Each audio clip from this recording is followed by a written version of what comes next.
Part 1. The Central and Super-Universes. Paper 1. The Universal Father. The Universal Father is the God of all creation, the first source and center of all things and beings. First think of God as a creator, then as a controller, and lastly as an infinite upholder. The truth about the Universal Father had begun to dawn upon mankind when the prophet said, "You, God, are alone, there is none beside you. You have created the heaven and the heaven of heavens with all their hosts. You preserve and control them. By the sons of God were the universes made. The Creator covers himself with light as with a garment and stretches out the heavens as a curtain." Only the concept of the Universal Father, one God in the place of many gods, enabled mortal man to comprehend the Father as divine creator and infinite controller. The myriads of planetary systems were all made to be eventually inhabited by many different types of intelligent creatures, beings who could know God, receive the divine affection, and love Him in return. The universe of universes is the work of God and the dwelling place of His diverse creatures. God created the heavens and formed the earth. He established the universe and created this world not in vain. He formed it to be inhabited.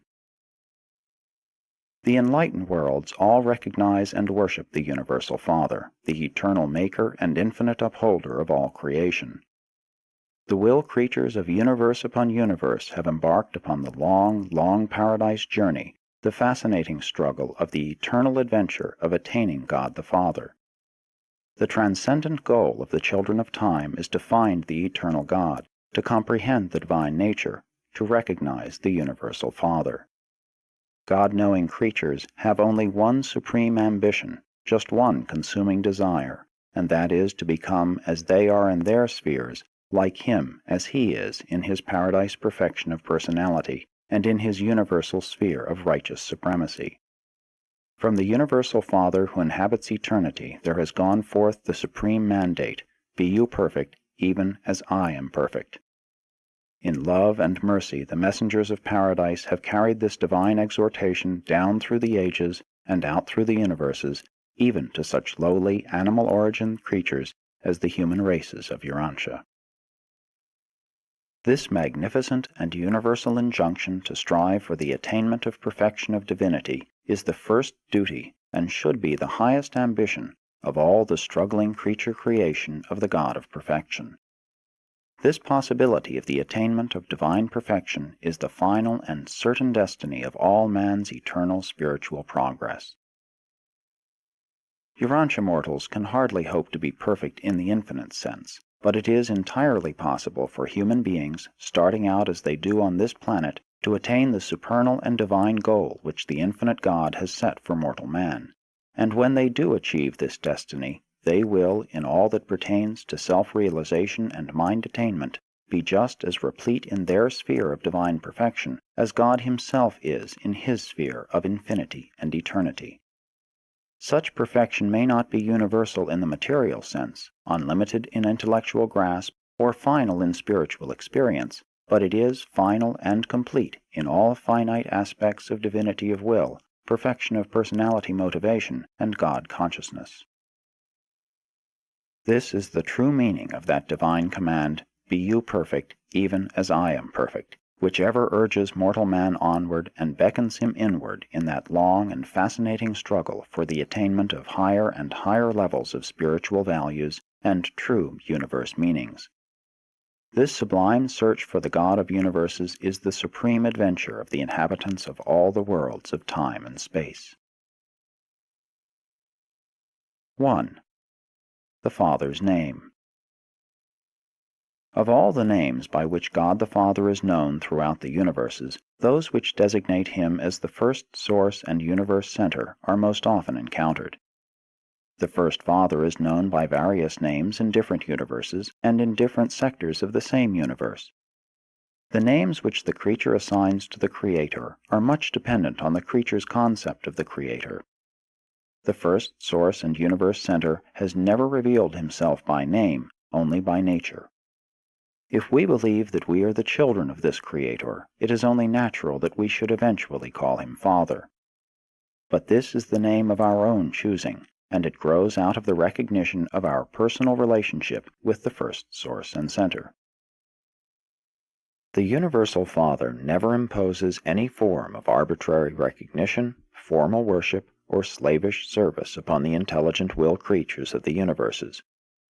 The evolutionary inhabitants of the worlds of time and space must, of themselves, in their own hearts, recognize, love, and voluntarily worship Him. The Creator refuses to coerce or compel the submission of the spiritual free wills of His material creatures. The affectionate dedication of the human will to the doing of the Father's will is man's choicest gift to God. In fact, such a consecration of creature will constitutes man's only possible gift of true value to the Paradise Father. In God, man lives, moves, and has his being. There is nothing which man can give to God except this choosing to abide by the Father's will, and such decisions, effected by the intelligent will creatures of the universes, constitute the reality of that true worship which is so satisfying to the love-dominated nature of the Creator Father. When you have once become truly God-conscious, after you really discover the majestic Creator and begin to experience the realization of the indwelling presence of the Divine Controller, then, in accordance with your enlightenment, and in accordance with the manner and method by which the Divine Sons reveal God, you will find a name for the Universal Father which will be adequately expressive of your concept of the first great source and center. And so, on different worlds and in various universes, the Creator becomes known by numerous appellations, in spirit of relationship all meaning the same, but, in words and symbols, each name standing for the degree, the depth of His enthronement in the hearts of His creatures of any given realm. Near the center of the universe of universes, the Universal Father is generally known by names which may be regarded as meaning the first source. Farther out in the universes of space, the terms employed to designate the Universal Father more often mean the Universal Center. Still farther out in the starry creation, He is known, as on the headquarters world of your local universe, as the first creative source and divine center. In one nearby constellation, God is called the Father of Universes. In another, the Infinite Upholder, and to the east, the Divine Controller. He has also been designated the Father of Lights, the Gift of Life, and the All-Powerful One. On those worlds where a Paradise Son has lived a bestowal life, God is generally known by some name indicative of personal relationship, tender affection, and fatherly devotion. On your constellation headquarters, God is referred to as the Universal Father, and on different planets in your local system of inhabited worlds, He is variously known as the Father of Fathers, the Paradise Father, the Havona Father, and the Spirit Father. Those who know God through the revelations of the bestowals of the Paradise Sons eventually yield to the sentimental appeal of the touching relationship of the Creature-Creator Association and refer to God as our Father. On a planet of sex creatures, in a world where the impulses of parental emotion are inherent in the hearts of its intelligent beings, the term Father becomes a very expressive and appropriate name for the eternal God. He is best known, most universally acknowledged on your planet Urantia, by the name God. The name He is given is of little importance. The significant thing is that you should know Him and aspire to be like Him. Your prophets of old truly called Him the everlasting God, and referred to Him as the one who inhabits eternity. 2. The reality of God. God is primal reality in the spirit world. God is the source of truth in the mind spheres. God overshadows all throughout the material realms. To all created intelligences, God is a personality, and to the universe of universes, He is the first source and center of eternal reality. God is neither man-like nor machine-like. The First Father is universal spirit, eternal truth, infinite reality, and Father personality. The eternal God is infinitely more than reality idealized or the universe personalized. God is not simply the supreme desire of man, the mortal quest objectified. Neither is God merely a concept, the power potential of righteousness. The Universal Father is not a synonym for nature, neither is he natural law personified. God is a transcendent reality, not merely man's traditional concept of supreme values. God is not a psychological focalization of spiritual meanings, neither is he the noblest work of man. God may be any or all of these concepts in the minds of men, but he is more. He is a saving person and a loving Father to all who enjoy spiritual peace on earth and who crave to experience personality survival in death.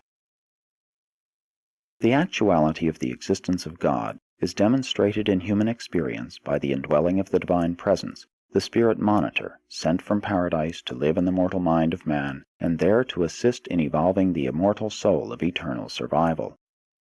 The presence of this divine adjuster in the human mind is disclosed by three experiential phenomena. 1. The intellectual capacity for knowing God, God consciousness. 2. The spiritual urge to find God, God seeking. 3. The personality craving to be like God, the wholehearted desire to do the Father's will. The existence of God can never be proved by scientific experiment or by the pure reason of logical deduction. God can be realized only in the realms of human experience. Nevertheless, the true concept of the reality of God is reasonable to logic, plausible to philosophy, essential to religion, and indispensable to any hope of personality survival. Those who know God have experienced the fact of his presence. Such God-knowing mortals hold in their personal experience the only positive proof of the existence of the living God which one human being can offer to another. The existence of God is utterly beyond all possibility of demonstration, except for the contact between the God consciousness of the human mind and the God presence of the thought adjuster that indwells the mortal intellect and is bestowed upon man as the free gift of the Universal Father. In theory, you may think of God as the Creator, and he is the personal creator of paradise and the central universe of perfection, but the universes of time and space are all created and organized by the paradise core of the Creator's sons. The Universal Father is not the personal creator of the local universe of Nebadon. The universe in which you live is the creation of his son Michael. Though the Father does not personally create the evolutionary universes, he does control them in many of their universal relationships and in certain of their manifestations of physical, mindal, and spiritual energies.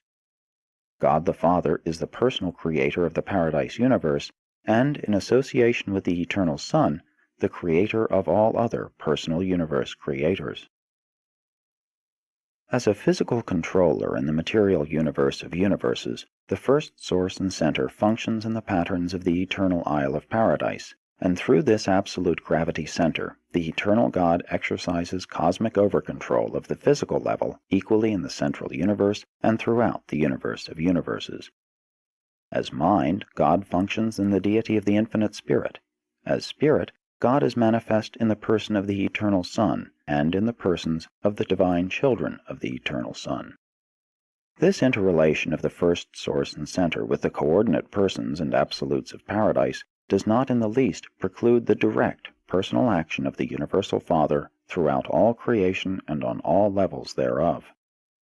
Through the presence of his fragmentized spirit, the Creator Father maintains immediate contact with his creature children and his created universes. 3. God is a universal spirit. God is spirit. He is a universal spiritual presence. The Universal Father is an infinite spiritual reality. He is the sovereign, eternal, immortal, invisible, and only true God. Even though you are the offspring of God, you ought not to think that the Father is like yourselves in form and physique because you are said to be created in his image, indwelt by mystery monitors dispatched from the central abode of his eternal presence. Spirit beings are real, notwithstanding they are invisible to human eyes, even though they have not flesh and blood. Said the seer of old, Lo, he goes by me, and I see him not. He passes on also, but I perceive him not. We may constantly observe the works of God, we may be highly conscious of the material evidences of his majestic conduct, but rarely may we gaze upon the visible manifestation of his divinity, not even to behold the presence of his delegated spirit of human indwelling. The Universal Father is not invisible because he is hiding himself away from the lowly creatures of materialistic handicaps and limited spiritual endowments. The situation rather is, you cannot see my face, for no mortal can see me and live. No material man could behold the Spirit God and preserve his mortal existence. The glory and the spiritual brilliance of the Divine Personality presence is impossible of approach by the lower groups of spirit beings or by any order of material personalities. The spiritual luminosity of the Father's personal presence is a light which no mortal man can approach, which no material creature has seen or can see. But it is not necessary to see God with the eyes of the flesh in order to discern him by the faith vision of the spiritualized mind. The spirit nature of the Universal Father is shared fully with his coexistent self, the eternal Son of Paradise. Both the Father and the Son, in like manner, share the universal and eternal Spirit fully and unreservedly with their conjoint personality coordinate, the Infinite Spirit. God's Spirit is, in and of himself, absolute. In the Son, it is unqualified. In the Spirit, universal. And in and by all of them, infinite. God is a universal spirit. God is the universal person. The supreme personal reality of the finite creation is spirit. The ultimate reality of the personal cosmos is absonite spirit. Only the levels of infinity are absolute, and only on such levels is there finality of oneness between matter, mind, and spirit. In the universes, God the Father is, in potential, the over-controller of matter, mind, and spirit. Only by means of his far-flung personality circuit does God deal directly with the personalities of his vast creation of will creatures, but he is contactable, outside of paradise, only in the presence of his fragmented entities, the will of God abroad in the universes. This paradise spirit that indwells the minds of the mortals of time, and there fosters the evolution of the immortal soul of the surviving creature, is of the nature and divinity of the Universal Father. But the minds of such evolutionary creatures originate in the local universes, and must gain divine perfection by achieving those experiential transformations of spiritual attainment which are the inevitable result of a creature's choosing to do the will of the Father in heaven. In the inner experience of man, mind is joined to matter. Such material-linked minds cannot survive mortal death. The technique of survival is embraced in those adjustments of the human will and those transformations in the mortal mind whereby such a God-conscious intellect gradually becomes spirit-taught and eventually spirit-led. This evolution of the human mind from matter association to spirit union results in the transmutation of the potentially spirit phases of the mortal mind into the Urantia realities of the immortal soul. Mortal mind, subservient to matter, is destined to become increasingly material and consequently to suffer eventual personality extinction. Mind yielded to spirit is destined to become increasingly spiritual and ultimately to achieve oneness with the surviving and guiding divine spirit, and in this way to attain survival and eternity of personality existence. I come forth from the eternal, and I have repeatedly returned to the presence of the Universal Father. I know of the actuality and personality of the first source and center, the eternal and universal Father. I know that, while the great God is absolute, eternal, and infinite, he is also good, divine, and gracious. I know the truth of the great declarations, God is spirit, and God is love, and these two attributes are most completely revealed to the universe in the eternal Son. 4. The Mystery of God. The infinity of the perfection of God is such that it eternally constitutes him mystery, and the greatest of all the unfathomable mysteries of God is the phenomenon of the divine indwelling of mortal minds. The manner in which the Universal Father sojourns with the creatures of time is the most profound of all universe mysteries. The divine presence in the mind of man is the mystery of mysteries. The physical bodies of mortals are the temples of God.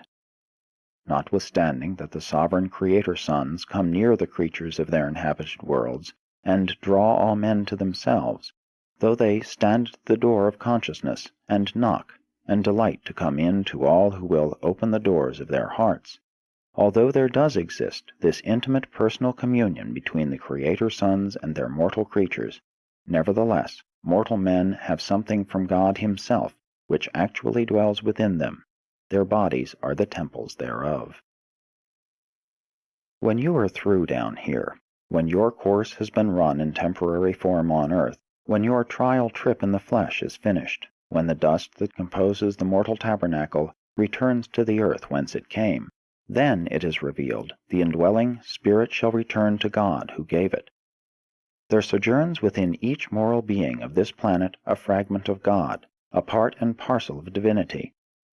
It is not yet yours by right of possession, but it is designedly intended to be one with you if you survive the mortal existence. We are constantly confronted with this mystery of God. We are nonplussed by the increasing unfolding of the endless panorama of the truth of His infinite goodness, endless mercy, matchless wisdom, and superb character. The divine mystery consists in the inherent difference which exists between the finite and the infinite, the temporal and the eternal, the time-space creature and the universal Creator, the material and the spiritual, the imperfection of man and the perfection of paradise deity. The God of universal love unfailingly manifests Himself to every one of His creatures up to the fullness of that creature's capacity to spiritually grasp the qualities of divine truth, beauty, and goodness. To every spirit being and to every mortal creature in every sphere and on every world of the universe of universes, the Universal Father reveals all of His gracious and divine self that can be discerned or comprehended by such spirit beings and by such mortal creatures. God is no respecter of persons, either spiritual or material. The divine presence which any child of the universe enjoys at any given moment is limited only by the capacity of such a creature to receive and to discern the spirit actualities of the supermaterial world. As a reality in human spiritual experience, God is not a mystery. But when an attempt is made to make plain the realities of the spirit world to the physical minds of the material order, mystery appears. Mysteries so subtle and so profound that only the faith grasp of the God-knowing mortal can achieve the philosophic miracle of the recognition of the infinite by the finite, the discernment of the eternal God by the evolving mortals of the material worlds of time and space. 5. Personality of the Universal Father. Do not permit the magnitude of God, His infinity, either to obscure or eclipse His personality. He who planned the ear, shall He not hear? He who formed the eye, shall He not see? The Universal Father is the acme of divine personality. He is the origin and destiny of personality throughout all creation. God is both infinite and personal. He is an infinite personality. The Father is truly a personality, notwithstanding that the infinity of His person places Him forever beyond the full comprehension of material and finite beings. God is much more than a personality, as personality is understood by the human mind. He is even far more than any possible concept of a superpersonality. But it is utterly futile to discuss such incomprehensible concepts of divine personality with the minds of material creatures whose maximum concept of the reality of being consists in the idea and ideal of personality. The material creature's highest possible concept of the universal Creator is embraced within the spiritual ideals of the exalted idea of divine personality. Therefore, although you may know that God must be much more than the human conception of personality, you equally well know that the Universal Father cannot possibly be anything less than an eternal, infinite, true, good, and beautiful personality. God is not hiding from any of his creatures. He is unapproachable to so many orders of beings only because he dwells in a light which no material creature can approach. The immensity and grandeur of the Divine Personality is beyond the grasp of the unperfected mind of evolutionary mortals. He measures the waters in the hollow of his hand, measures a universe with the span of his hand. It is he who sits on the circle of the earth, who stretches out the heavens as a curtain, and spreads them out as a universe to dwell in. Lift up your eyes on high, and behold who has created all these things, who brings out their worlds by number, and calls them all by their names. And so it is true that the invisible things of God are partially understood by the things which are made. Today, and as you are, you must discern the invisible Maker through his manifold and diverse creation, as well as through the revelation and ministration of his sons and their numerous subordinates. Even though material mortals cannot see the person of God, they should rejoice in the assurance that he is a person. By faith accept the truth which portrays that the Universal Father so loved the world as to provide for the eternal spiritual progression of its lowly inhabitants, that he delights in his children.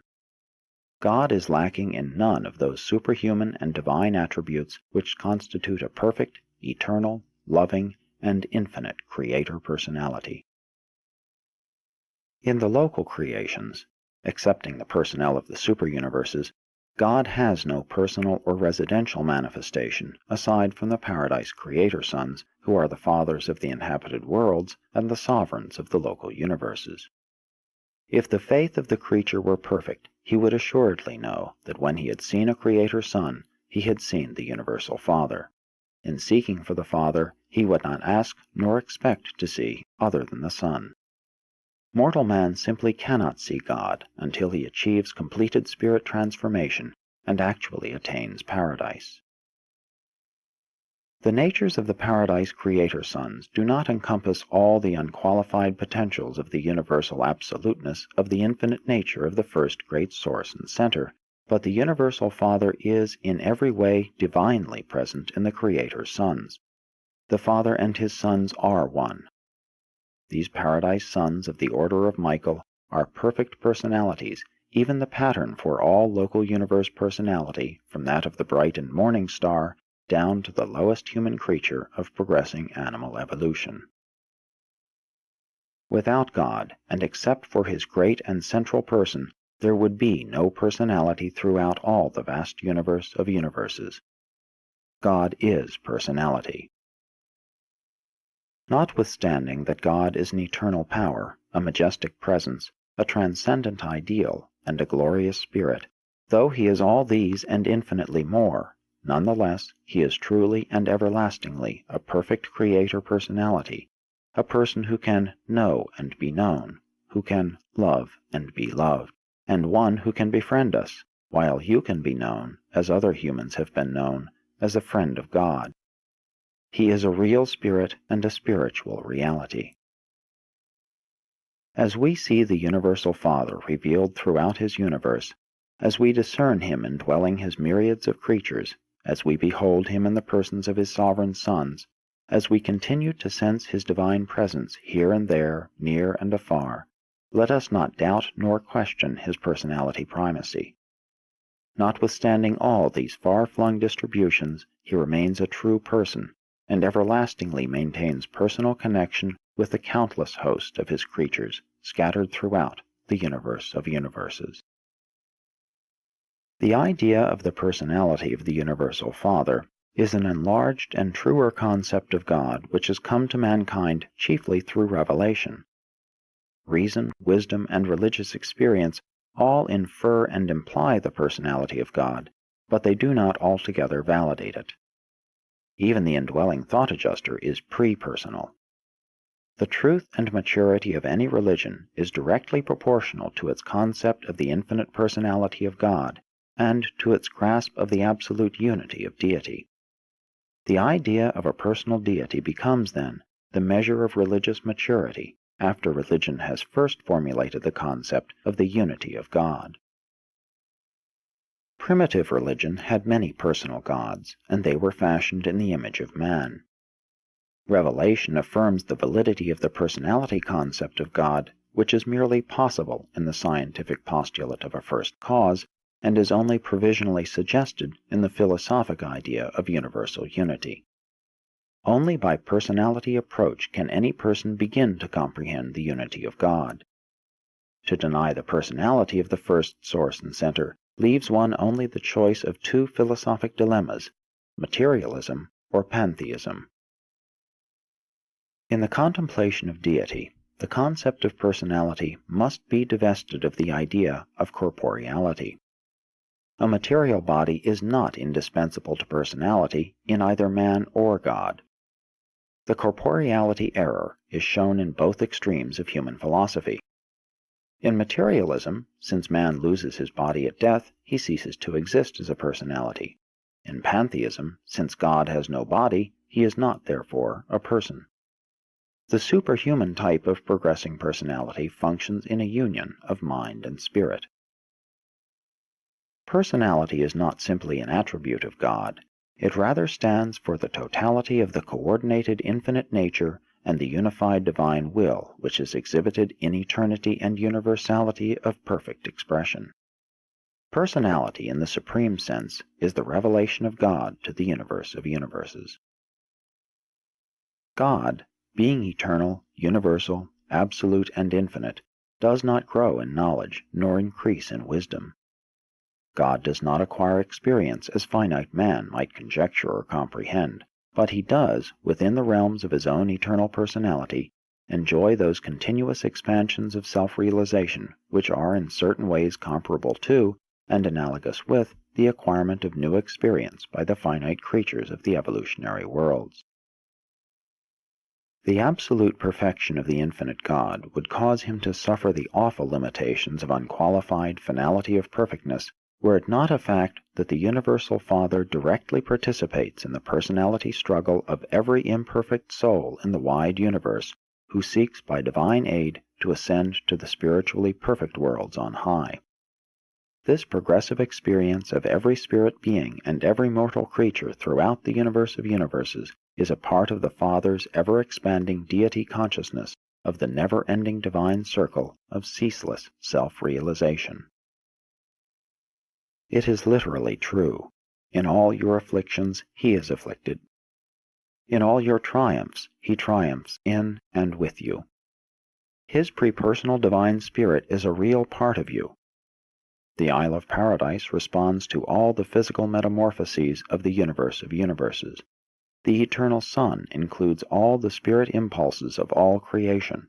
The conjoint actor encompasses all the mind expression of the expanding cosmos. The Universal Father realizes in the fullness of the divine consciousness all the individual experience of the progressive struggles of the expanding minds and the ascending spirits of every entity, being, and personality of the whole evolutionary creation of time and space. And all this is literally true, for in him we all live and move and have our being. 6. Personality in the universe. Human personality is the time-space image shadow cast by the divine creator personality, and no actuality can ever be adequately comprehended by an examination of its shadow. Shadows should be interpreted in terms of the true substance. God is to science a cause, to philosophy an idea, to religion a person, even the loving Heavenly Father. God is to the scientist a primal force, to the philosopher a hypothesis of unity, to the religionist a living spiritual experience. Man's inadequate concept of the personality of the Universal Father can be improved only by man's spiritual progress in the universe, and will become truly adequate only when the pilgrims of time and space finally attain the divine embrace of the living God on Paradise. Never lose sight of the antipodal viewpoints of personality as it is conceived by God and man. Man views and comprehends personality looking from the finite to the infinite. God looks from the infinite to the finite. Man possesses the lowest type of personality. God, the highest, even supreme, ultimate, and absolute. Therefore did the better concepts of the divine personality have patiently to await the appearance of improved ideas of human personality, especially the enhanced revelation of both human and divine personality in the Urantian bestowal life of Michael, the Creator's Son. The pre-personal divine spirit which indwells the mortal mind carries in its very presence the valid proof of its actual existence, but the concept of the divine personality can be grasped only by the spiritual insight of genuine personal religious experience. Any person, human or divine, may be known and comprehended quite apart from the external reactions or the material presence of that person. Some degree of moral affinity and spiritual harmony is essential to friendship between two persons. A loving personality can hardly reveal himself to a loveless person. Even to approach the knowing of a divine personality, all of man's personality endowments must be wholly consecrated to the effort. Half-hearted, partial devotion will be unavailing. The more completely man understands himself and appreciates the personality values of his fellows, the more he will crave to know the original personality, and the more earnestly such a God-knowing human will strive to become like the original personality. You can argue over opinions about God, but experience with Him and in Him exists above and beyond all human controversy and mere intellectual logic. The God-knowing man describes his spiritual experiences not to convince unbelievers, but for the edification and mutual satisfaction of believers. To assume that the universe can be known, that it is intelligible, is to assume that the universe is mind-made and personality-managed. Man's mind can only perceive the mind phenomenon of other minds, be they human or superhuman. If man's personality can experience the universe, there is a divine mind and an actual personality somewhere concealed in that universe. God is spirit, spirit personality. Man is also a spirit, potential spirit personality. Jesus of Nazareth attained the full realization of this potential of spirit personality in human experience. Therefore, his life of achieving the Father's will becomes man's most real and ideal revelation of the personality of God. Even though the personality of the Universal Father can be grasped only in actual religious experience, in Jesus' earth life we are inspired by the perfect demonstration of such a realization and revelation of the personality of God in a truly human experience. 7. Spiritual value of the personality concept. When Jesus talked about the living God, he referred to a personal deity, the Father in heaven. The concept of the personality of deity facilitates fellowship. It favors intelligent worship. It promotes refreshing trustfulness. Interactions can be had between non-personal things, but not fellowship. The fellowship relation of Father and Son, as between God and man, cannot be enjoyed unless both are persons. Only personalities can commune with each other, albeit this personal communion may be greatly facilitated by the presence of just such an impersonal entity as the thought adjuster. Man does not achieve union with God as a drop of water might find unity with the ocean. Man attains divine union by progressive reciprocal spiritual communion, by personality intercourse with the personal God, by increasingly attaining the divine nature through wholehearted and intelligent conformity to the divine will. Such a sublime relationship can exist only between personalities. The concept of truth might possibly be entertained apart from personality. The concept of beauty may exist without personality, but the concept of divine goodness is understandable only in relation to personality. Only a person can love and be loved. Even beauty and truth would be divorced from survival hope if they were not attributes of a personal God, a loving Father. We cannot fully understand how God can be primal, changeless, all-powerful, and perfect, and at the same time be surrounded by an ever-changing and apparently law-limited universe, an evolving universe of relative imperfections. But we can know such a truth in our own personal experience, since we all maintain identity of personality and unity of will in spite of the constant changing of both ourselves and our environment. Ultimate universe reality cannot be grasped by mathematics, logic, or philosophy, only by personal experience in progressive conformity to the divine will of a personal God. Neither science, philosophy, nor theology can validate the personality of God. Only the personal experience of the faith sons of the Heavenly Father can affect the actual spiritual realization of the personality of God. The higher concepts of universe personality imply identity, self-consciousness, self-will, and possibility for self-revelation. And these characteristics further imply fellowship with other and equal personalities, such as exists in the personality associations of the paradise deities. And the absolute unity of these associations is so perfect that divinity becomes known by indivisibility, by oneness. The Lord God is one. Indivisibility of personality does not interfere with God's bestowing His Spirit to live in the hearts of mortal men. Indivisibility of a human father's personality does not prevent the reproduction of mortal sons and daughters. This concept of indivisibility in association with the concept of unity implies transcendence of both time and space by the ultimacy of deity. Therefore, neither space nor time can be absolute or infinite. The first source and center is that infinity who unqualifiedly transcends all mind, all matter, and all spirit. The fact of the Paradise Trinity in no manner violates the truth of the divine unity. The three personalities of Paradise deity are, in all universe reality reactions and in all creature relations, as one. Neither does the existence of these three eternal persons violate the truth of the indivisibility of deity. I am fully aware that I have at my command no language adequate to make clear to the mortal mind how these universe problems appear to us. But you should not become discouraged. Not all of these things are wholly clear to even the high personalities belonging to my group of paradise beings. Ever bear in mind that these profound truths pertaining to deity will increasingly clarify as your minds become progressively spiritualized during the successive epochs of the long mortal ascent to paradise. Presented by a divine counselor, a member of a group of celestial personalities assigned by the Ancients of Days on Uversa, the headquarters of the seventh superuniverse, to supervise those portions of the forthcoming revelation which have to do with affairs beyond the borders of the local universe of Nebadon.